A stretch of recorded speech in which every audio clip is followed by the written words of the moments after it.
नमस्कार, आप देख रहे हैं आज का मुद्दा। मैं हूं आपके साथ जसप्रीत कौर। कोरोना केसेस काफी तेजी से बढ़े हैं, ऐसे में मास्क सबसे बड़ा हथियार है। मास्क इस वक्त आपके लिए सुरक्षा कवच है। हम आपसे बार बार अपील कर रहे हैं कि आप मास्क पहने। इसको लेकर के हमने एक कैंपेन भी शुरू किया है, #मास्क पहनो इंडिया। आप खुद से ये प्रण लीजिए कि जब तक ये महामारी है, आप जहां कहीं भी जाएंगे, आप मास्क नहीं उतारेंगे।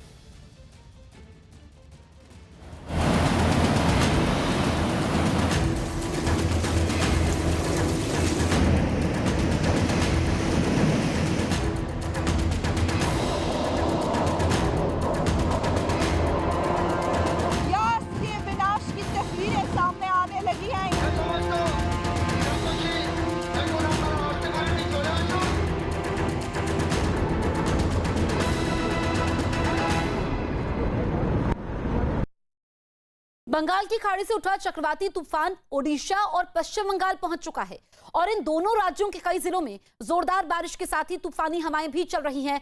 आपके सामने 6 तस्वीरें हैं। पहली तस्वीर ओडिशा के भद्रक की है, जहां यास के टकराने के बाद से जोरदार बारिश हो रही है।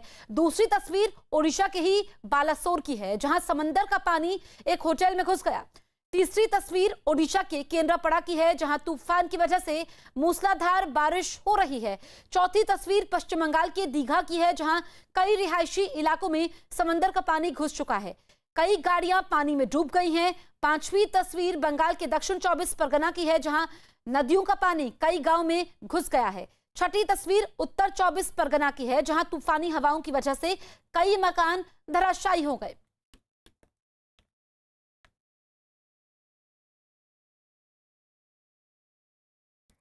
तो 6 तस्वीरें आपके सामने हैं। आप देखिए कि ओडिशा के भद्रक में यास तूफान टकरा चुका है और बालासोर में पानी घुस चुका है। इस वक्त सबसे बड़ी चुनौती यह है कि जो रिहायशी इलाकों में पानी घुसा है, उससे कैसे निपटा जाए।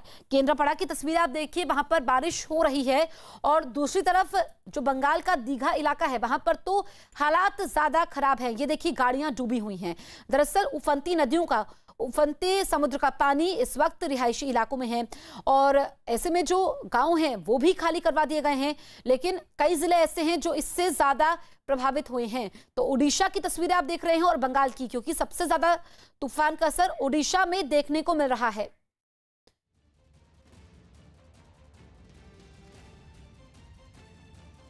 हमारे 2 सहयोगी हमारे साथ लाइव मौजूद हैं। सत्यजीत सेनापति बालेश्वर ओडिशा से हैं, इसके अलावा आशिका सिंह दीघा बंगाल से है।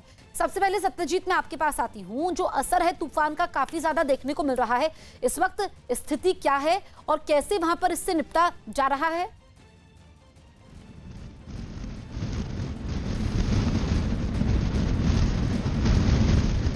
देखिए, ये जो तूफान है इसका लैंडिंग प्रोसेस शुरू हो गया है और जो सूचना है कि 1 बजे तक ये लैंडिंग प्रोसेस चलेगा।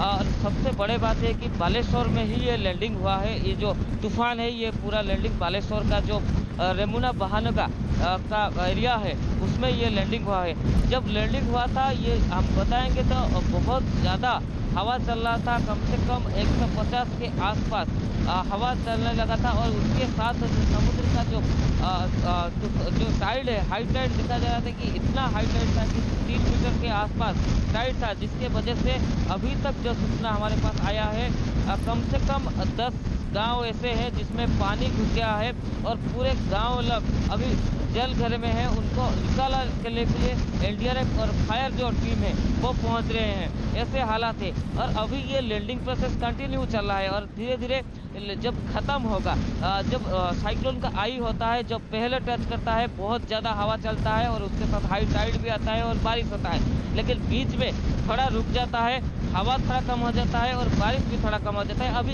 ये सिचुएशन बालेश्वर में है कि जो लैंडिंग प्रोसेस में बीच के जो आई का बीच में उसमें चल रहा है, तो थोड़ा बारिश रुक गया है, लेकिन हवा थोड़ा देर कम चल रहा है और उसके साथ बारिश रुक गया है। लेकिन फिर जब एंड तक आएगा, जो आई है साइक्लोन का, फिर बढ़ेगा, जो हवा बढ़ेगा उसके साथ बारिश भी बढ़ जाएगा। तो अभी हम हालात बताएंगे तो साइक्लोन की वजह से पूरे जिले में बहुत सारे नुकसान हुआ है। कितना हुआ है ये बाद में पता चलेगा, लेकिन अभी तक जो सूचना है बहुत सारे नुकसान हुआ है। बिल्कुल, तो सचिंदीप हमारे सहयोगी जानकारी दे रहे हैं कि काफी नुकसान हुआ है ओडिशा में और स्थिति का आंकलन बाद में होगा जब तूफान थोड़ा कमजोर पड़ेगा। आशिका सिंह हमारी सहयोगी दीघा बंगाल में मौजूद हैं। आशिका, हम दीघा की तस्वीरें देख रहे थे, काफी ज्यादा वहां पर हालात खराब हैं। इस वक्त क्या स्थिति है और जो रिहायशी इलाकों में पानी घुसा है उससे बचने के लिए क्या उपाय हो रहे हैं? रिहायशी इलाकों की तस्वीरें मैं आपको दिखाना चाहूँगी जसप्रीत। ये तस्वीर देखिए कैसे लोग जो है पानी से जूझते हुए नज़र आ रहे हैं। समुद्र का पानी यहाँ से काफ़ी दूर जो है वो बीच है, लेकिन ये रिहायशी इलाका यहाँ पूरी तरह से ये जलमग्न हो चुका है। लोग जो है वो आप देख सकते हैं, कोई साइकिल लेकर के तो कोई हाथों में चप्पल लेकर के वो इस रास्ते पर आ रहे हैं, पानी को जो है वो उसमें से होते हुए। और यही तस्वीर जो है जगह जगह पर दीघा में नज़र आ रही है। लोग जो है वो पानी उनके इलाकों में भर गया है। रिहायशी इलाकों में पानी भरना सबसे बड़ा मुसीबत का यही सबब है प्रशासन के लिए फ़िलहाल, और बाढ़ जैसी स्थिति हो गई है। यहाँ पर जो तस्वीरें मैं आपको दिखा रही हूँ, मैं सुबह से यहीं समुद्र के किनारे पर मौजूद थी और अब ये तस्वीर देखिए, काफ़ी दूर तक पानी जो है वो रिहायशी इलाकों में भर गया है। जो लोग आ रहे हैं हम उनसे बात करेंगे। ये बताइए कहाँ से आ रहे हैं, कहाँ जा रहे हैं? समुद्र घाट से आ रहे हैं। क्या हाल है, कितना अंदर तक पानी भर गया है? हाँ, पूरा घाट तक आ गया। तो ये तस्वीर जो मैं आपको दिखा रही हूँ, ये दीघा की तस्वीर है और पानी जो है वो रिहायशी इलाके में पूरी तरह से भर गया है। ठीक है आशिका, लौटेंगे आपके पास। तो ये तूफान का असर है। दरअसल तूफान के लैंडफॉल की प्रक्रिया करीब 3 से 4 घंटे तक चलेगी। इस बीच ओडिशा और पश्चिम बंगाल के कई जिलों में बहुत भारी बारिश होगी। दोपहर के बाद तूफान की रफ्तार कुछ कम हो जाएगी, लेकिन तूफान आगे बढ़ता रहेगा। तूफान के असर की वजह से बंगाल के कई जिलों में बारिश हो सकती है। शाम से ही झारखंड में भी बारिश शुरू हो जाएगी और अनुमान के मुताबिक 27 तारीख की सुबह तक तूफान के झारखंड पहुंचने की उम्मीद है। झारखंड के कई जिलों में भारी से बहुत भारी बारिश हो सकती है और हवाओं की रफ्तार 60 से 70 किलोमीटर प्रति घंटे तक रह सकती है। तो ये 3 तस्वीरें आपके सामने हैं। भद्रक में तूफान टकराया है और पश्चिम बंगाल के पूर्वी मेदिनीपुर की तस्वीर आप देखिए। तस्वीरें डराने वाली हैं क्योंकि पानी अब रिहायशी इलाकों तक पहुंच चुका है और बालासोर में इस वक्त काफ़ी तेज़ हवाएं चल रही हैं, क्योंकि जो तूफान के असर की वजह से हवाएं हैं उनकी रफ्तार 140 से 150 किलोमीटर प्रति घंटे तक हो सकती है। हमारे 2 सहयोगी लगातार हमारे साथ बने हुए हैं। आशिका है और इसके अलावा हमारे साथ सत्यजीत हैं। सत्यजीत, जो ओडिशा में तूफान ने नुकसान पहुंचाया है, क्योंकि हम बालासोर की तस्वीरें भी देख रहे थे, वहां पर काफी तेज हवाएं चल रही हैं। इस वक्त कितनी टीमें राहत बचाव के लिए मौजूद हैं और कितने लोगों को अभी तक रेस्क्यू किया गया है?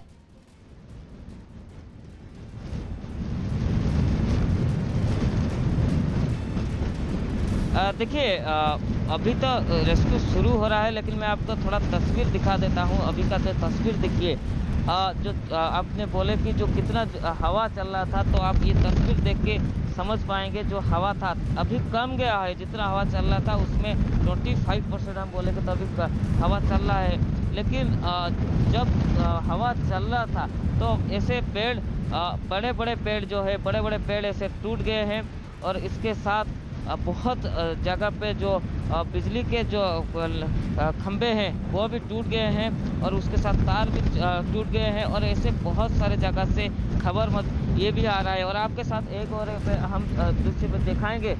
देखिए, ये समुद्र से बहुत ऊपर में खड़ा हूँ और उसके बाद भी आप देखिए इस तरफ पानी भरा हुआ है। ये पानी एक्चुअली टाइड में भरा था, जो हाई टाइड आया था तब ये पानी आप देख सकते हैं, ये पानी पूरा भर गया था। मतलब कितना ऊपर तक आप देखेंगे, जो उस तरफ में आपको दिखा रहा हूँ जो समुद्र है वो कितना नीचा है। और उसके बावजूद ये जब हवा चल रहा था, जब हाई टाइड आ रहा था, तो कितना ऊपर तक ये हाई टाइड आ रहा था। और इसके लिए बहुत सारे रिहायशी इलाके हैं जहाँ पर पानी चला गया है। बहुत सारे लोग अब घर में पानी घुस गया है, ऐसे भी खबर अभी तक हमारे पास आ रहा है। लेकिन बड़ी बात यह है कि तूफान का जो लैंडिंग हो चुका है, तो ये बता सकते हैं कि बहुत जल्द ये ख़त्म होगा। उसके बाद ये रेस्क्यू ऑपरेशन चलेगा। जो एनडीआरएफ है, उड़ीसा गवर्नमेंट के जो डिजास्टर फोर्स हैं वो और फायर टीम है, ये सब मौजूद हैं, प्रिपेयर्ड हैं। ठीक है सत्यजीत, हम आशिका के पास चलते हैं जो बंगाल के दीघा में मौजूद हैं। आशिका, दीघा की तस्वीर तो आप लगातार हमें दिखा रही हैं। जो इस तूफान का असर है ये पश्चिम बंगाल के कितने जिलों में इस वक्त देखा जा रहा है? सबसे ज्यादा असर जो पश्चिम बंगाल के 2 जिले हैं, एक पूर्वी मिदनापुर जहां पर मैं खड़ी हूँ, दूसरा दक्षिण 24 परगना। यहाँ की तस्वीरें मैं आपको दिखाऊं दीघा की लगातार, ये लोग जो स्थानीय लोग हैं उनके घरों तक में पानी भर गया है, जिसके वजह से ये पानी जो है रिहायशी इलाकों में घुसने की वजह से लोग जो है पानी को जो है जूझते हुए पानी से निकल रहे हैं। कहाँ आपका घर है? घरों में पानी भर गया? नहीं, घर है, दुकान है ना, हमारा बिजनेस है इधर। हाँ। और पानी घुसा गया, हाँ। अंदर से घुसे गया, इसलिए बहुत सामान सब तो दुकान का सब हर सामान नुकसान हो गया है। आप बताइए, आपका घर है या दुकान है? घर यहाँ है, दुकान इधर है, ओल्ड दीघा न्यू दीघा मिलकर 1000 करोड़ रुपया सामान खराब हो गया खराब है। हो गया। और यहाँ पर कहाँ तक अंदर तक पानी भर गया है? हाँ, अंदर पर ये समुद्र हम पूर्व में कभी सुना नहीं जो इतना पानी हुआ समुद्र का। दीघा में पहले कभी ऐसी तस्वीर, कई तूफान पिछले 1.5 साल में तो 3 तूफान आ चुके हैं, ऐसी तस्वीर कभी देखने को मिली थी? नहीं है, ये पहली है, ऐसे कोई नहीं देखा हम लोग। तो जसप्रीत, जो स्थानीय लोग हैं इनका ये कहना है कि कई तूफान जो है लगभग हर साल एक साइक्लोन यहाँ पर आकर टकराता है, लेकिन यास के बाद जो तबाही की तस्वीर यहाँ पर देखने को मिली है ये पहले कभी नहीं देखी है लोगों ने। और मैं आपको बता दूं, सिर्फ दीघा या पूर्व मिदनापुर नहीं, दक्षिण 24 परगना जहाँ पर नदी के कई जगहों पर बांध जो हैं वो टूट रहे हैं और पानी लोगों के घरों में, गाँव में घुसता जा रहा है। पूर्णिमा होने के कारण पहले से हाई टाइड है और तूफान ने जो है वो लहरों को और ज़्यादा पुश किया है, जिसके वजह से जो समुद्र या नदी का पानी है वो रिहायशी इलाकों में घुस रहा है और यही इस समय प्रशासन के लिए सबसे बड़ी चिंता की बात है। ठीक है आशिका, दरअसल पश्चिम बंगाल के दक्षिण 24 परगना में यास तूफान की वजह से भारी बारिश हो रही है। जिले के संदेश खाली इलाके में नदी पर बना एक बांध तक टूट गया, जिसकी वजह से कई गांव में पानी भर चुका है। इसके बाद एनडीआरएफ की टीमें गांव में फंसे लोगों को निकालने और उन्हें सुरक्षित जगहों पर पहुंचाने में जुट गई हैं।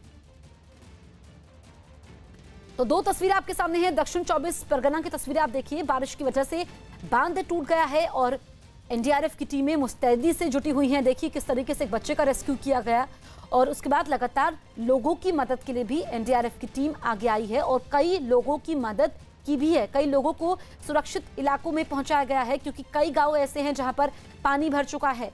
ये तस्वीरें आप देखिए और ये तूफान काफी ज्यादा खतरनाक है और जो एक्सपर्ट्स कह रहे हैं कि तूफान का आकलन, स्थिति का आकलन कि कितनी तबाही इस तूफान ने मचाई है वो कुछ घंटों बाद होगा जब ये तूफान कमजोर पड़ना शुरू होगा। लेकिन इस बीच एनडीआरएफ लगातार मुस्तैद है लोगों की मदद के लिए।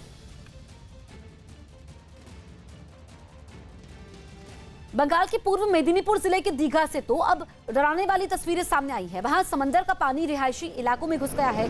एक तस्वीर में तो घर के बाहर खड़ी गाड़ियां तैरती दिखाई दी। तो आप समझिए कि तूफान का कितना ज्यादा असर है कि गाड़ियां तैर रही हैं, हवाओं की रफ्तार काफी ज्यादा है। ऐसे में लोग काफी ज्यादा परेशान हैं और जो पश्चिम बंगाल के लोग हैं वो इस तूफान की वजह से डरे हुए भी हैं।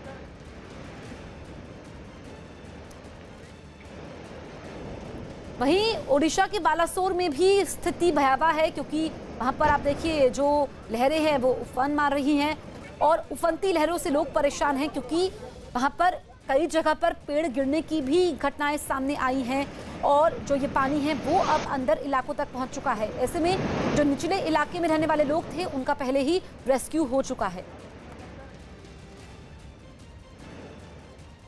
होटल के अंदर ही घुस रहा है। अब देखें होटल के अंदर पानी है वो घुस रहा है और उसका जो टाइड है उसका भी हाइट आप देख सकते हैं कितने जोर से ये टाइड आता है और कितने जोर से ये टाइड अभी होटल के अंदर आ रहा है, जो 20 मीटर के दूर में रहता था और ये होटल 15 फुट ऊपर है, लेकिन उसका चलते बावजूद अभी देखिए कैसे पानी घुस रहा है होटल के अंदर। ये है भयंकर तूफान, आज हम कहर दिखा रहे हैं कितने जोर से, जैसे बोला जा रहा था 4 मीटर के आसपास ये जो लहर होगा, 4 मीटर के आसपास लहर देखा जाएगा, वो भी दिखाई जा रहा है। अभी लंबे बड़े बड़े जो लहर है वो आ रहे हैं, उसके साथ हवा भी 120 से ज़्यादा के स्पीड में चल रहा है। और जैसे ही साइक्लोन का लैंडिंग प्रोसेस शुरू होगा, जो रुख है और भी ज़्यादा बढ़ेगा और जोर से और भी हवा चलने लगेगा। लेकिन अभी ये जो समुद्र का लहर है वो परेशान करने वाला समय है, क्योंकि जो कोस्टल एरिया के जो घर है वो उसके गांव में, उसके घर में पानी पहुंचने का भय भी रहेगा।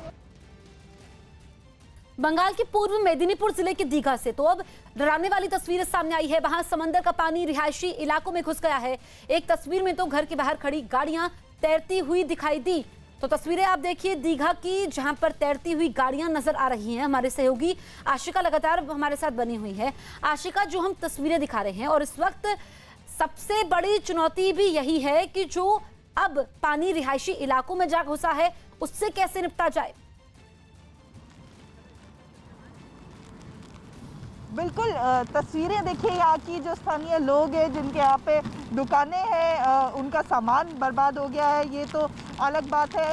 फिलहाल जो पूरा ये तटीय इलाका है वहाँ पर पानी भर गया है। शुक्र की ये बात है कि जो तटीय इलाकों पर गांव है, जो स्थानीय लोग यहाँ पे रहते हैं, उनको जो है ज़्यादातर लोगों को सुरक्षित निकाल करके और शेल्टर में ले जाया गया है। लेकिन फिर भी यहाँ पर लोग अब भी मौजूद हैं जो पानी में जो है वो जा रहे हैं बीच की तरफ, जिनकी दुकानें या घर हैं यहाँ पर। और जैसा कि पहले भी जगह जगह से हम तस्वीरें दिखा रहे हैं पश्चिम बंगाल के, सिर्फ दीघा से ही नहीं, दक्षिण 24 परगना से भी ऐसी तस्वीरें सामने आ रही है जहाँ पर रिहायशी इलाकों में पानी जो है घुस गया है। बाढ़ की स्थिति बन गई है। मुख्यमंत्री ममता बनर्जी ने बताया कि सबसे बड़ी चुनौती इस समय राज्य सरकार के लिए यही है।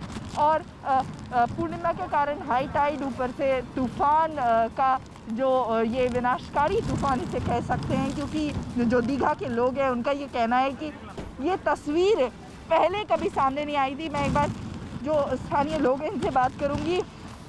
ऐसी तस्वीर कभी दीघा में पहले देखी थी? वो पहले में देखी।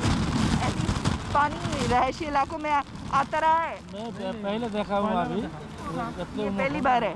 अभी पहले देखा। आप लोगों का घर दुकान है? दुकान है सीधा रही, हम मार्केट में दुकान है हमारा। दुकान डूब गई? दुकान डूब गया। सामान का सब डूब गया। कितने का सामान था दुकान में? तो 30 लाख टका सामान। तो देखिए, लोग जो है जिनका सामान दुकानों में है वो डूब गया। उधर मुख्यमंत्री ममता बनर्जी ने जैसे ही लैंडफॉल हुआ था तूफान का, ये आंकड़ा बताया था कि 20,000 घर जो है वो धराशायी हो चुके हैं। हालांकि तूफान के जाने के बाद ही असली आंकड़ा सामने आ पाएगा कि कितना बड़ा ये नुकसान है। ठीक है आशिका, लौटेंगे हम आपके पास। वहीं ओडिशा के केंद्रापड़ा में यास की वजह से तूफानी हवाएं चल रही हैं, जिसकी वजह से कई इलाकों में पेड़ अपनी जगह से उखड़ गए हैं। तो वहीं भारी बारिश की वजह से कई इलाकों में पानी भर चुका है। तो ये केंद्रापड़ा की तस्वीर आप देखिए, कई इलाकों में पानी पड़ा है क्योंकि भारी बारिश हो रही है। और जो उड़ीसा के कई इलाके हैं वहां पर भारी बारिश हो रही है, जिससे स्थिति अब आउट ऑफ कंट्रोल होती जा रही है। ऐसे में जो तूफान का आकलन है, क्योंकि ये तबाही मचाने वाला तूफान है जो एक्सपर्ट्स बता रहे हैं, और जब ये तूफान कमजोर पड़ेगा, कुछ ही घंटे बाद ये तूफान कमजोर पड़ना शुरू हो जाएगा। उसके बाद ये तूफान रुख करेगा झारखंड का, उसके बाद ही स्थिति का आकलन होगा।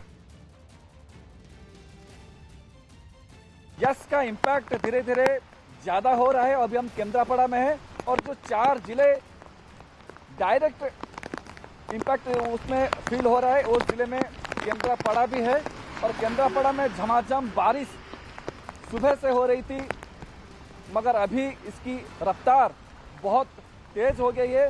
हवा भी बहुत तेज़ रफ्तार से बह रही है। तूफ़ानी हवाएं अंदर तक हम जा नहीं पा रहे हैं क्योंकि अंदर बहुत पेड़ उखड़े पड़े हैं और कुछ जगह पे जो इलेक्ट्रिक पोल हैं वो भी नीचे गिरे पड़े हैं।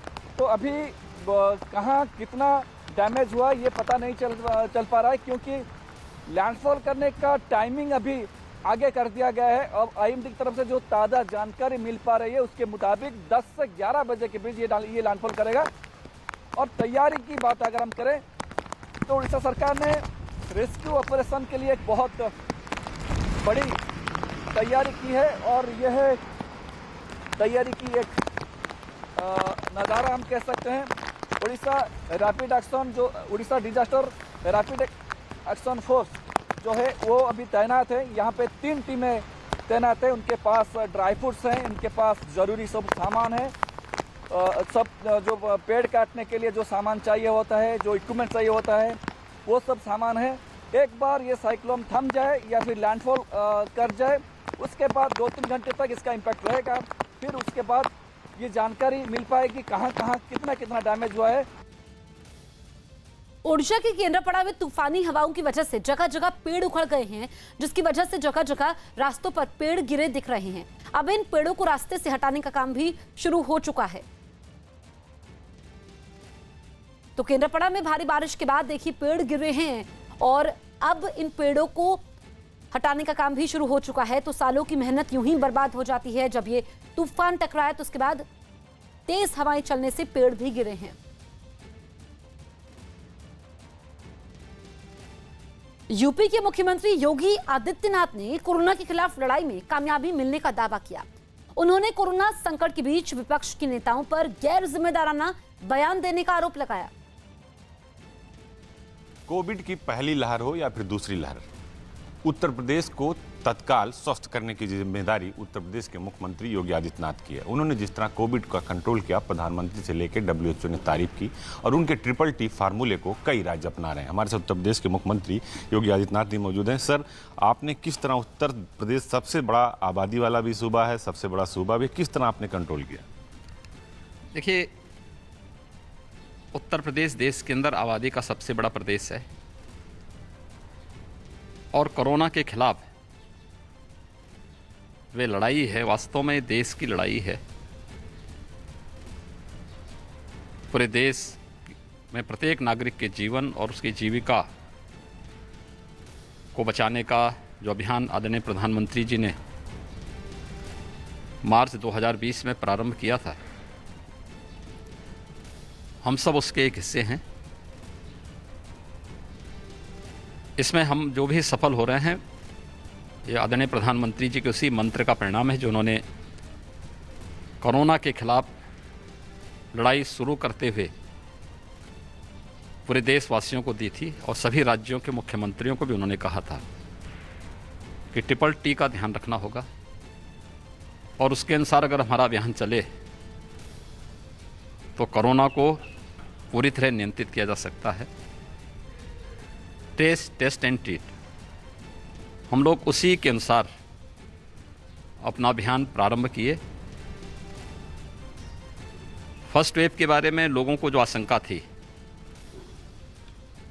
कि फर्स्ट वेव के समय कोरोना के सक्रिय केसेस यूपी में 1 लाख से ज़्यादा होंगे और प्रतिदिन के भी जो केसेज होंगे 25,000 से ज़्यादा होंगे, लेकिन प्रतिदिन के केस उत्तर प्रदेश ने 7,200 तक सीमित रखे और सक्रिय केस की संख्या उत्तर प्रदेश में केवल 67,000 तक पहुंची थी। सर, TTT मॉडल, आपने TTT टेस्ट, ट्रीटमेंट और जो आपने शुरू किया टेस्ट, इसको लेकर उत्तर प्रदेश के जो 97,000 गांव में टेस्ट हुआ, 68% गांव, 28% गांव ऐसे थे जहां एक भी कोविड केस नहीं मिला, लेकिन उसके बावजूद भी बहुत सारे सवाल खड़े हो रहे थे। देखिए, आशंकाएं हैं, ये बड़ी विचित्र सी स्थिति है। जब पूरा देश प्रधानमंत्री जी के नेतृत्व में इस लड़ाई को लड़ रहा है, प्रधानमंत्री जी कोविड के खिलाफ एक मजबूत लड़ाई लड़ रहे हैं, तब विपक्षी दलों के नेताओं का गैर जिम्मेदाराना रवैया और उनके वक्तव्य आम जनमानस को हतोत्साहित करते हैं, उनके मनोबल को गिराने वाले हैं। मोदी जी कोरोना के खिलाफ लड़ रहे हैं और विपक्षी दलों के नेताओं के गैर जिम्मेदाराना बयान ये बताते हैं कि वे मोदी जी से लड़ रहे हैं। फिर आप सैफई गए, उसके बाद आजमगढ़ गए। अखिलेश यादव को बड़ा बुरा लगा कि आप उनके गांव में चले गए, हेलीपैड को गंगा जल से उनके कार्यकर्ता छिड़क रहे थे। जब आप आजमगढ़ गए तो भी उनको बड़ा बुरा लगा, ट्वीट कर रहे थे वो। देखिए, अच्छी बात है कि गंगा जल में कम से कम उनका विश्वास हुआ ना। ये मेरी जिम्मेदारी है प्रदेश के अंदर हर एक व्यक्ति को सुरक्षा प्रदान करना, उसके उत्तम स्वास्थ्य का ध्यान रखना। मैंने प्रदेश के सभी मंडल मुख्यालयों पे, प्रमुख जनपदों में जाकर के जिन गांवों के बारे में आशंका व्यक्त की जा रही थी कि वहां पर संक्रमण बहुत तीव्र है, वहां का भी भ्रमण करके वहां की जनता को भी प्रोत्साहित किया है। और हम लोगों ने अप्रैल के अंतिम सप्ताह में ही निगरानी समिति को गांव-गांव भेज भी दिया था। निगरानी समितियां घर-घर सर्वे करके स्क्रीनिंग करती हैं, हर लक्षण युक्त व्यक्ति को दवा देती हैं। फिर आरआरटी की टीम अगले 24 घंटे के अंदर जाकर के उनका टेस्ट करती है। ये बृहद पैमाने पर चला और इसी का परिणाम है कि उत्तर प्रदेश ने कोरोना को पूरी तरह नियंत्रण करने में सफलता प्राप्त की। लेकिन अपने गैर जिम्मेदाराना बयानों के कारण सपा हो या कांग्रेस या अन्य विपक्षी दल जनता के सामने पूरी तरह एक्सपोज हो चुके हैं और जनता इनको जवाब देगी। सर, प्रियंका गांधी ने ट्वीट कर दिया एक वीडियो को उठाकर, जिसमें जो डोम राजा होते हैं घाटों की सफाई करते हैं और कहती हैं कि पापी सरकार है, जबकि आपने 5,000 रुपये अलग से दे दिया अंतिम संस्कार के लिए। फिर भी उनको इस बात का लेकर बड़ा कष्ट हो रहा है। देखिए, जिन्हें भारत की परंपरा और संस्कृति और संस्कारों की जानकारी नहीं और एक रूम में बैठ करके केवल ट्वीट पर विश्वास करना है, उनसे इससे ज़्यादा उम्मीद की भी नहीं जानी चाहिए। तो आपको लगता नहीं, जैसे अखिलेश यादव वैक्सीन पर भी सवाल करते हैं, प्रियंका गांधी भी करते हैं, और आप पिछले 2 सप्ताह के अंदर लगभग पूरे उत्तर प्रदेश का दौरा कर चुके हैं, हर गांव में जा रहे हैं, अस्पतालों में जा रहे हैं, पीकू वार्डों का निरीक्षण कर रहे हैं, लेकिन उनको इस बात का ये नहीं दिखाई दे रहा है। देखिए, ये मेरी जिम्मेदारी है, जो मेरी जिम्मेदारी है मैं कर रहा हूँ। जो उनकी जिम्मेदारी है जो करते रहे, जिसके कारण जनता ने जहाँ वो उनको पहुँचना है वहाँ पहुँचाया है, वे वही कर रहे हैं। सत्ता में आने का सपना देख रहे हैं अखिलेश यादव। देखिए, सपना देखना अच्छी बात है, लेकिन जनता हकीकत जानती है। बहुत बहुत धन्यवाद। ये थे उत्तर प्रदेश के मुख्यमंत्री योगी आदित्यनाथ, जिन्होंने न्यूज़ 18 से एक्सक्लूसिव बात की और बेबाक सवालों का बेबाक तरीके से जवाब दिया। अखिलेश यादव पर सवाल खड़े किए कि कम से कम उन्हें गंगा जल याद आया, तो प्रियंका गांधी पर भी तगड़ा निशाना साधा और कहा उन्हें भारतीय परंपरा और संस्कृति का ज्ञान नहीं है। उन्होंने कहा, मेरी जिम्मेदारी है उत्तर प्रदेश को स्वस्थ करने की और मैं स्वस्थ कर रहा हूँ, गांव-गांव जा रहा हूँ। TTT फार्मूले के बारे में बताया और कहा, उत्तर प्रदेश को स्वस्थ रखना, सुरक्षित रखना, ये मेरी जिम्मेदारी है। वीडियो जर्नलिस्ट अखिलेश के साथ अजीत सिंह, न्यूज़ 18 गोरखपुर। देश भर में कोरोना के खतरों के बीच तीनों कृषि सुधारों की वापसी की मांग कर रहे किसान आज विरोध दिवस मना रहे हैं। एक तरफ देश जहां कोरोना महामारी से जूझ रहा है, वहीं संयुक्त किसान मोर्चा आज देश भर में विरोध दिवस मना रहा है, क्योंकि आज दिल्ली की सीमाओं पर चल रहे किसान आंदोलन को 6 महीने पूरे हो गए और यही वजह है कि आज किसान पूरे देश में किसान काला दिवस मना रहे हैं। इस विरोध प्रदर्शन के समय किसान घर और गाड़ियों पर काले झंडे लगाकर कृषि सुधार कानूनों का विरोध कर रहे हैं। दिल्ली के गाजीपुर बॉर्डर, सिंघू बॉर्डर और टिकरी बॉर्डर पर किसानों ने काले झंडे दिखाकर विरोध दर्ज किया और नारेबाजी भी की।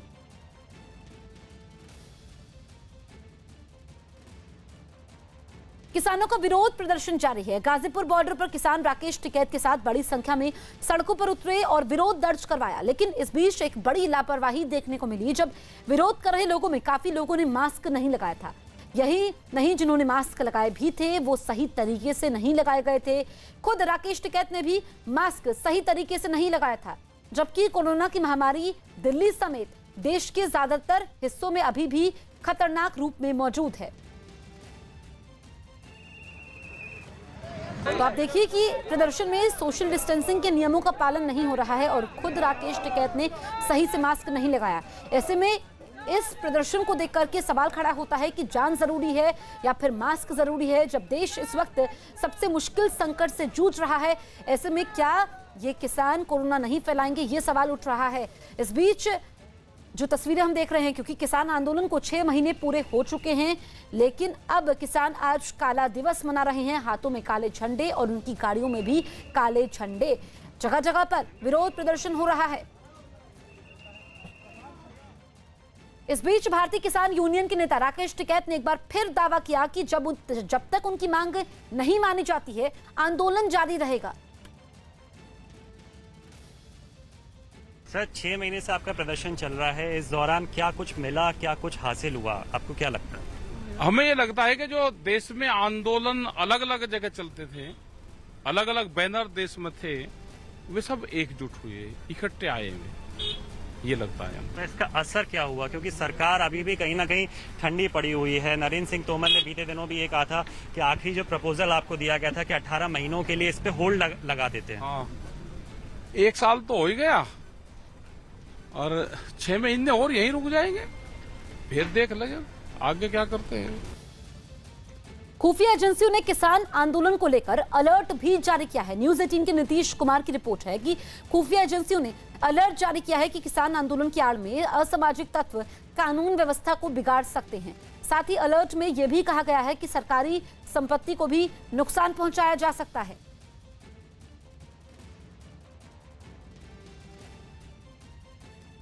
क्या दिल्ली की बॉर्डर पर किसानों की बढ़ती भीड़ कोरोना संकट को बढ़ा रही है?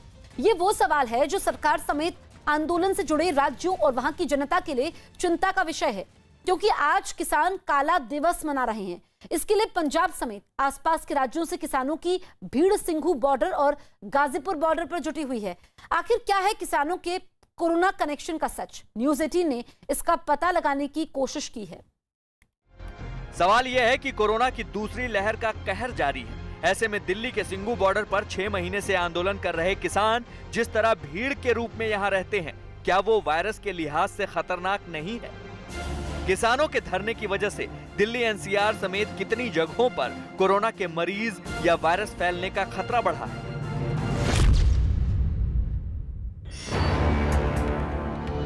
क्या सिंघू बॉर्डर पर 6 महीने से भीड़ के रूप में धरना दे रहे किसानों की वजह से यहां के आसपास के इलाकों में कोरोना फैला है?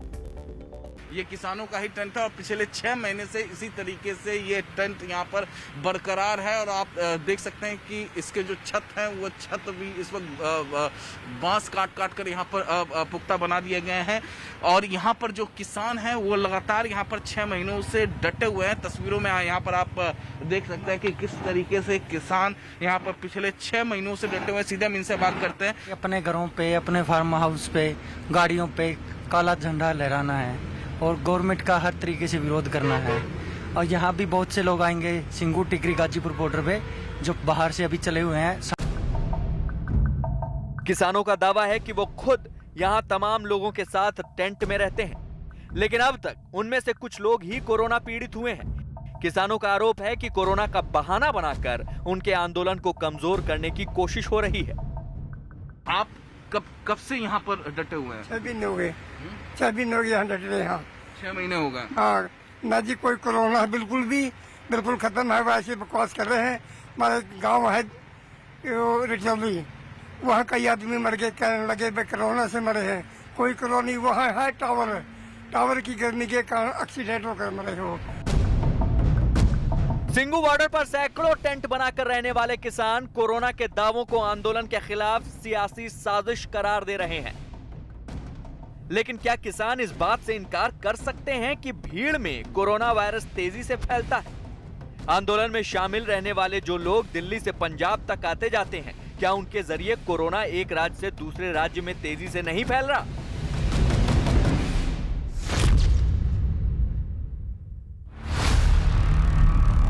दिल्ली के सिंघू बॉर्डर से सटे कोंडली इंडस्ट्रियल एरिया में फैक्ट्री मालिक और कर्मचारी काफी डरे हुए हैं।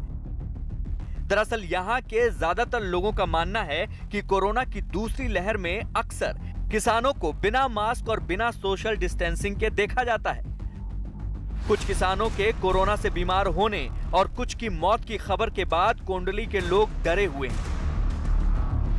यहीं से महज 100 मीटर की दूरी पे अब जो किसान हैं वो आंदोलन कर रहे हैं, प्रदर्शन कर रहे हैं। हाल ही में एक किसान की मौत हुई कोरोना की वजह से। कितना डरे हुए हैं, कितना डर है आप लोगों को? सबसे पहले तो डर बहुत है, क्योंकि हम लोगों को उसी रास्ते से आना होता है और किसान लोग जो है वो सोशल डिस्टेंसिंग भी फॉलो नहीं करते, ना ही मास्क वास्क लगाते हैं, कोई दूरी नहीं बना कर रहते हैं। हम लोग को उसी रास्ते से आना होता है, तो एक तरीके का डर बना हुआ रहता है आने जाने में। क्या पता किसी के बॉडी में टच हो जाए ये वो, और काम करने का भी सवाल है रोजी का, तो उसके लिए तो आना ही पड़ेगा हम लोगों को फैक्ट्री। वैसे तो कोरोना की वजह से जारी लॉकडाउन में कोंडली इंडस्ट्रियल एरिया की ज्यादातर फैक्ट्री बंद है, लेकिन यहाँ छोटी बड़ी करीब 2000 से ज्यादा फैक्ट्रियां हैं, जिनमें से जरूरी चीजों वाले कारखाने चल रहे हैं। यहाँ काम करने वाले लोग किसानों के टेंट के पास से अक्सर आते जाते हैं, इसलिए उन्हें डर है कि किसानों की भीड़ से कोरोना का खतरा ज्यादा है। डर लगता है? बिल्कुल डर लगता है। वो लोग लोग तो कोई मास्क ही नहीं पहनता और सब हम लोगों को रास्ता से वहीं से आना पड़ता है, इसलिए हम लोग बचा करके जहाँ तक होता है आते रहते हैं। काम तो करना है इसलिए आते हैं, बच के काम तो करना है इसलिए आना पड़ता है रोज। और यहाँ पर जो ये काम होता है वो PPE किट बनने का काम होता है। तो जो एसेंशियल सर्विसेज वाली जो फैक्ट्रियां हैं वो फैक्ट्रियां कोंडली इंडस्ट्रियल एरिया में चल रही हैं। कोंडली एरिया के कुछ फैक्ट्री मालिकों का दावा है कि वो किसानों से कई बार आंदोलन खत्म करने की अपील कर चुके हैं, क्योंकि कोरोना काल में उनके कई कर्मचारी कोरोना से पीड़ित हो चुके हैं और बीमार होने वाले ज्यादातर लोग सिंगू बॉर्डर के आसपास ही रहते हैं। इतनी दहशत है कोरोना को इस बार लेके, क्योंकि जो लहर है उसमें ना ही लोग संक्रमित हो रहे हैं कोरोना से ज़्यादा, बल्कि इस बार डेथ रेशो भी बहुत ज़्यादा है। और जितना कि सिंगू बॉर्डर का सुनने में आता है और यहाँ पे जो भी केसेस आ रहे हैं कोरोना के और जो अनफॉर्चुनेट डेथ्स हो रही हैं हमारे किसान भाइयों की, तो उस वजह से ये लगता है कि जितना बंदा आ भी रहा है वो भी दहशत में बढ़ता जा रहा है। भीड़ वाली जगहों पर कोरोना बहुत तेजी से फैलता है और जब भीड़ में शामिल लोग अलग अलग जगहों पर जाते हैं तो वो कोरोना को ज्यादा फैलाते हैं। इस बात से कोई इनकार नहीं कर सकता। हालांकि इसी बीच हरियाणा सरकार की आंतरिक रिपोर्ट आई है, जिसमें किसान आंदोलन की वजह से हरियाणा के कई गांवों में कोरोना फैलने का दावा किया गया है। हरियाणा सरकार ने 2020 और 2021 के एक महीने के आंकड़े जुटाए। 20 अप्रैल से 11 मई तक की टाइम रिपोर्ट बनाई। 2021 में सोनीपत के 13 गांवों में कोरोना फैलने का दावा किया गया। हरियाणा सरकार के मुताबिक सोनीपत के 13 गांवों में 189 लोगों की मौत हुई। ज्यादातर ग्रामीणों की कोरोना से मौत का दावा किया गया है। दावा है कि सोनीपत के किसानों की सिंगू बॉर्डर में भागीदारी रही। करनाल, कैथल, जींद, झज्जर में कई ग्रामीणों की मौत हुई है। पिछले साल के मुकाबले इस साल ज्यादा मौत का दावा किया गया है। आंतरिक रिपोर्ट में गांव में कोरोना केस और मौत के लिए आंदोलन को जिम्मेदार बताया है। अप्रैल और मई और इस साल का अप्रैल और मई को कंपेयर करें तो 189 डेथ हुई है, 3 गुना डेथ ज़्यादा हुई है। स्वाई हो जाती 63 की 100 हो जाती तो मान लेते ये नेचुरल डेथ्स है।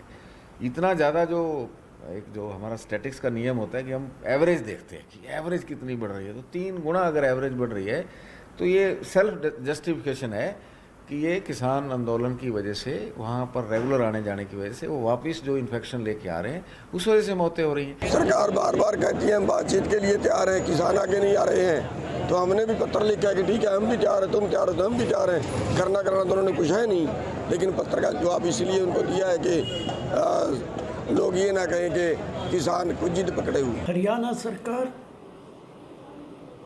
किसानों को दोषी मानती है कोविड फैलाने के लिए, चूंकि वो धरना दे रहे। क्या 5 विधानसभाओं के चुनाव किसानों ने कराए थे? क्या कुंभ का मेला किसानों ने कराया था? क्या उत्तर प्रदेश के पंचायतों के चुनाव किसानों ने कराए थे? दिल्ली के सिंगू बॉर्डर के अलावा गाजीपुर बॉर्डर पर भी किसानों का आंदोलन 6 महीने से जारी है। किसानों का आरोप है कि कोरोना के बहाने उन्हें यहां से हटाने की कोशिश हो रही है। आप लोग मास्क क्यों नहीं, क्या आपको डर नहीं लगता है? ये कोरोना के नाम से आप सब लोग हमें डरा रहे हो और कुछ नहीं है। ये सरकार के षड्यंत्र रचा गया ना कोरोना का, ये पूरे देश को ही पागल बनाने में लगे हुए हैं। गाजीपुर बॉर्डर से लेकर सिंगू बॉर्डर तक किसानों की भीड़ एक बार फिर बढ़ने लगी है। लोग पंजाब समेत आसपास के राज्यों से दिल्ली के बॉर्डर पर पहुंच रहे हैं। किसानों का ये दिल्ली कूच कोरोना के लिहाज से खतरनाक है, क्योंकि वायरस इंसानों के जरिए ही सफर करता है। 3 कृषि कानूनों को लेकर किसान लगातार दिल्ली की तरफ कूच कर रहे हैं और ये काफिला दिल्ली की तरफ जा रहा है। आप देख सकते हैं कि एक के बाद एक जो गाड़ियां हैं हजारों की संख्या में बस्ताड़ा टोल प्लाजा से निकली हैं और दिल्ली सिंगू बॉर्डर की तरफ कूच कर रही हैं। जिस दौर में देश कोरोना की रफ्तार रोकने के लिए लॉकडाउन के जरिए वायरस से लड़ रहा है, उस दौर में किसानों का अलग अलग जगहों से दिल्ली पहुंचना सबके लिए चिंताजनक है, क्योंकि जो किसान आ रहे हैं वो वापस भी जाएंगे। ऐसे में एक जगह से दूसरी जगह जाने से खुद किसान और उनके संपर्क में आने वालों पर कोरोना का सबसे ज्यादा खतरा है। गुरुग्राम और नोएडा के बाद अब दिल्ली में भी ड्राइव थ्रू वैक्सीनेशन की शुरुआत की गई है। मुख्यमंत्री अरविंद केजरीवाल ने द्वारका में ड्राइव थ्रू वैक्सीनेशन अभियान की शुरुआत की। इस अभियान में लोग अपनी गाड़ी में बैठकर ही कोरोना वैक्सीन लगवा सकते हैं। एक और ये लोग अपनी गाड़ियों में आते हैं और तय जगह पर उनको वैक्सीन लगाई जाती है और वो अपनी गाड़ी से आगे बढ़ जाते हैं। तो दिल्ली की द्वारका में इसकी शुरुआत हुई है। आप देखिए, ड्राइव थ्रू वैक्सीनेशन इसका नाम है। गाड़ियों में लोग आते हैं और तय जगह पर वैक्सीन लगवाते हैं, उसके बाद ही गाड़ी से रवाना हो जाते हैं। तो दिल्ली के मुख्यमंत्री अरविंद केजरीवाल ने ड्राइव थ्रू वैक्सीनेशन की शुरुआत की है और दिल्ली के द्वारका से इसकी शुरुआत हुई है, यानी कि गाड़ी में बैठे बैठे आप वैक्सीन लगवा सकते हैं। प्रियंका हमारे सहयोगी फोन लाइन पर मौजूद हैं। प्रियंका, ड्राइव थ्रू वैक्सीनेशन की शुरुआत दिल्ली के द्वारका से हुई है, कितने लोगों का इसका फायदा मिला है? देनी पड़ेगी। जी बिल्कुल, यहाँ आज द्वारका में सीएम अरविंद केजरीवाल ने ड्राइव थ्रू को शुरू किया है। अभी एक प्राइवेट जो हॉस्पिटल है उनकी तरफ से शुरू किया गया है। ऐसे में ये भी कहा गया है कि सरकारी व्यवस्था भी जगहों में इसको खोला जाएगा और जो सरकारी जो अस्पताल है उनसे एसोसिएट किया जाएगा, ताकि लोगों को जैसे अभी यहाँ पर पे करना पड़ रहा है वो ना करना पड़े। इसके साथ ही केंद्र सरकार पर एक बार फिर हमला बोला है। अरविंद केजरीवाल ने कहा है कि राज्य तमाम अपने लेवल पर बात करके देख चुके हैं वैक्सीन के लिए, क्योंकि जिस तरीके से दिल्ली में 18 से 44 साल के लोगों के लिए वैक्सीन खत्म हो गई है, उस बात को फिर से याद दिलाया अरविंद केजरीवाल ने और कहा कि केंद्र सरकार को बिना देरी किए हुए बाकी कंपनी को भी इमीडिएट यूज के लिए अप्रूवल देना चाहिए और राज्य सरकार अपने लेवल पर जो कंपनीज है उनसे बात कर रही है, लेकिन कोई पॉजिटिव रिस्पांस नहीं मिल रहा है। ऐसे में केंद्र सरकार को जिम्मेदारी उठानी चाहिए और वैक्सीन मुहैया कराई जानी चाहिए। तो यहाँ मीडिया से बात करते हुए एक बार फिर केंद्र सरकार पर उन्होंने वैक्सीन को लेकर हमला बोला और कहा कि दिल्ली में कमी है वैक्सीन की, जिसकी जिम्मेदारी केंद्र सरकार की बनती है कि वो राज्यों को मुहैया कराए ताकि लोग वैक्सीनेट हो पाए। ठीक है, तो दिल्ली के द्वारका में ड्राइव थ्रू वैक्सीनेशन की शुरुआत हुई है। मुख्यमंत्री अरविंद केजरीवाल ने इसकी शुरुआत की है और केंद्र पर वैक्सीन की कमी को लेकर के उन्होंने हमला बोला।